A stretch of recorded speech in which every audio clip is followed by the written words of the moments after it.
جو ایک پابند نظم ہے اور آزاد نظم ہے، اس میں کیسے تفریق کی جا سکتی ہے؟ ہاں جی، بہت اچھی بات آپ نے پوچھی ہے، بنیادی سوال ہے یہ۔ اور کیونکہ نظم کا ایک ٹرینڈ چل نکلا ہے، ہر زمانہ ہر عہد ایک دوسرے عہد سے مختلف ہوتا ہے۔ وہ غزل کی صدیاں جو گزری، آج کوئی 800 سال کم و بیش لگا لیں اگر امیر خسرو سے بھی، تو جیسے کل میں آپ سے عرض کر چکا تھا کہ غزل کے مقابل جس اصطلاح کو تراشا گیا وہ نظم ہو گئی۔ پہلے تو نظم کو نثر سے متمیز کیا گیا یا ممیز کیا گیا، اور پھر غزل کے مقابلے میں پھر نظم کے پہلے جو کچھ نثر تھی اس کے سوا جو کچھ تھا سب نظم تھا۔ ٹھیک ہے۔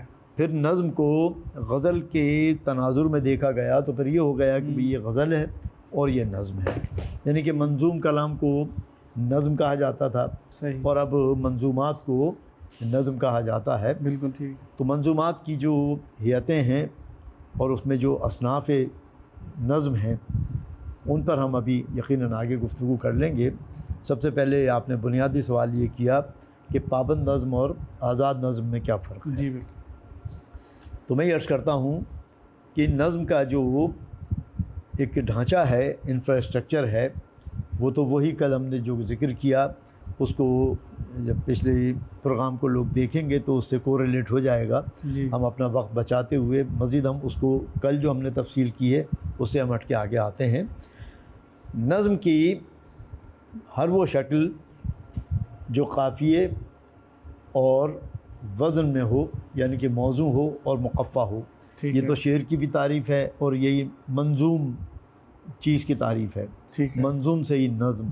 لیکن اگر ہم نظم کو اس پیرائے میں دیکھیں جو آج کا ہمارا عہد اس کی اصطلاح کو بطور نظم استعمال کر رہا ہے، تو ہر وہ نظم جو غزل کے علاوہ ہے وہ نظم ہے، اور ہر وہ نظم جس میں قافیے یا ردیف یا وزن کی پابندی ہے وہ پابند نظم ہے۔ صحیح۔ اچھا، اب اس سے ہم کیسے ڈسٹنگوش کریں، کیسے ممیز کریں کہ یہ کون سی نظم ہے اور یہ کون سی نظم ہے؟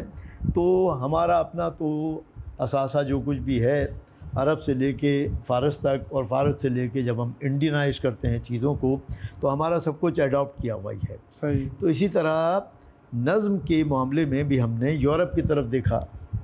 نظم کے معاملے میں جب ہم یورپ کی طرف دیکھتے ہیں، مغربی دنیا کی طرف، اس سے جو ہم نے انسپریشن لیا اس میں پھر نظموں کی اصناف کے لحاظ سے تقسیم ہوئی، اور ایک ہماری روایتی تقسیم ہے، اس پر ہم بات کریں گے۔ آزاد نظم، ہر وہ نظم جو قافیے اور ردیف اور بحر سے آزاد ہو وہ آزاد نظم نہیں کہلاتی۔ صحیح۔ عام لوگوں کے ذہنوں میں شاید یہ تاثر ہے کہ اگر ہم قافیے ردیف یا وزن کی یا بحر کی اگر ہم اس سے دستکش ہو جائیں تو وہ آزاد نظم ہوتا ہے، ایسا نہیں ہے۔ وہاں یورپ میں 3 انداز سے نظم کو برتا گیا اور بانٹا گیا۔ سب سے پہلے ان کیا ہو گئی فری ورس، ٹھیک ہے، جس کو ہم آزاد نظم کا نام ہم نے دے دیا۔ پھر ان کے ہم بلینک ورس، جس کو ہم نے معرہ کا نام دے دیا، اور پھر ان کے ہاں نثری نظم کا بھی ڈول ڈالا گیا جو وہاں سے ہوتا وہ ہمارے تک آ گیا، اس کو وہ پروز پوئٹری کہتے ہیں۔ تو آزاد نظم جو ہے ان کے ہاں شاید مادر پدر آزادی کی طرف وہ جا رہے تھے۔ سب سے پہلے انہوں نے قافیے سے جان چھڑائی، پھر انہوں نے بحر سے، یعنی کہ انگریزی میں اس کو پروسڈی کہتے ہیں، علم عروض کو، پروسڈی سے جان چھڑائی۔ ٹھیک ہے۔ ہم نے اس کو غلط سمجھ لیا، لیکن ایسا نہیں ہے۔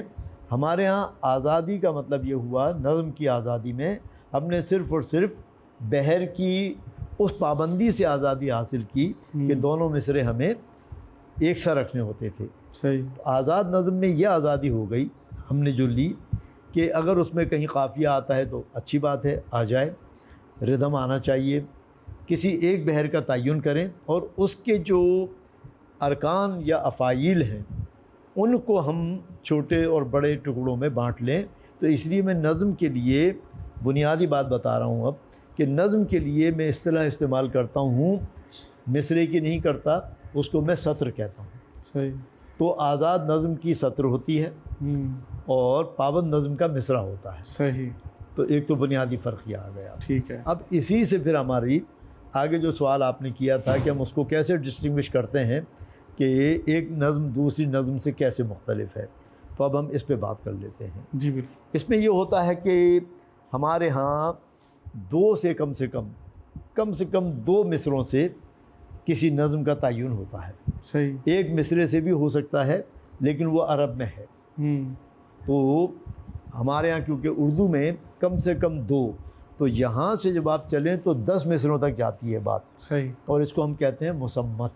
صحیح. میم سین میم توئے. اور مسمت کا لفظ نکلا ہے سمت سے، سین میم توئے، جس کے لغوی معنی ہوتے ہیں لڑی میں موتیوں کو پرونا. صحیح.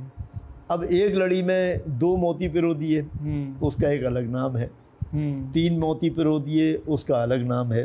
تو یہ جو وجہ تسمیہ ہیں یا نومن کلیچر ہے وہ اس انداز سے ہمارے یہاں آیا کہ ہم نظموں کو پھر اس طرح ڈسٹنگوش کرتے ہیں. ٹھیک ہے. مثلاً میں نے آپ سے عرض کیا کہ اگر 2 مصروں کی نظم ہو تو ہم پھر اس کو بند کہتے ہیں. ٹھیک ہے. 2 مصروں کا اگر بند ہو اور دونوں مصرے یکساں ہوں جیسے غزل کے ہوتے ہیں تو کم سے کم 2 سے ہمارے ہاں 2 اصناف اور آتی ہیں. صحیح. ایک ہے ہمارے ہاں دوہا اور ایک ہے مثنوی. صحیح. پھر اس کے بعد غزل کا کوئی شعر ہم الگ سے اگر لے لیں اس کو پھر ہم فرد کہتے ہیں. تو یوں ہمارے ہاں 2 مصروں سے لے کے 10 مصروں تک پہ پھر نام رکھے گئے ہیں. صحیح. اب ہم 3 پر آئیں تو ہمارے ہاں مثلث ہے.